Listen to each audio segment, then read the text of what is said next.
Speaker कौमी assembly ने पार्लिमानी रहनुमाओं का इजलास दोपहर 3 बजे तलब कर लिया है। आपको खबर दे रहे हैं, स्पीकर कौमी असम्बली ने पार्लिमानी रहनुमाओं का इजलास पीर दोपहर 3 बजे तलब कर लिया है। मज़ीद तफसीलात जानेंगे डॉन न्यूज़ के नुमाइंदे इरफान सिद्धूज़ई से। इरफान, क्या तफसीलात हैं आपके पास, आगाह कीजिएगा।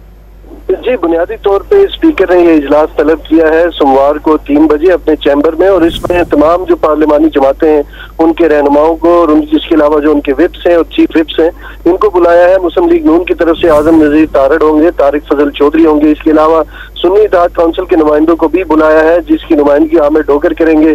पाकिस्तान पीपल्स पार्टी की तरफ से इजाज जाकरानी है, इसी तरह MQM की तरफ से अमीनुल हक है, और जितनी भी जमातें उनके रिप्रेजेंटेटिव यहाँ पर मौजूद होंगे। और आगे बजट इजलास होना है, बजट में किस जमात के रहनुमा को कितना टाइम देना है बात करने के हवाले से। इसके अलावा आगे जो नया पार्लिमानी साल शुरू हुआ है इसको किस तरह से चलाना है ताकि अच्छे तरीके से इजलास चले, किसी भी जमात को कोई तहफ़्फ़ुज़ात ना हो, उन्हें बात करने का बराबर मौका मिले। तो ये सारे मामला ज़ेरे अमूर जो है वो ज़ेरे बहस आएंगे, और सोमवार को 3 बजे स्पीकर ने अपने चैम्बर में इजलास रखा है। इससे कबल ये गुज़िश्ता जो बुध है इसको उन्होंने इजलास बुलाया था, जो सुप्रीम कोर्ट के फैसले के बाद स्पीकर ने ये इजलास मनसूख कर दिया था और ये कहा था कि दोबारा ये इजलास तलब किया जाएगा। और आज ये नोटिफिकेशन इसका जारी कर दिया है कि सोमवार को 3 बजे स्पीकर चैम्बर में जो जितनी भी पार्लिमानी जमातें हैं उनके नुमाइंदों का इजलास होगा। जी, इरफान सिद्धूज़ई तफसीलात से आगाह कर रहे थे, आपका शुक्रिया।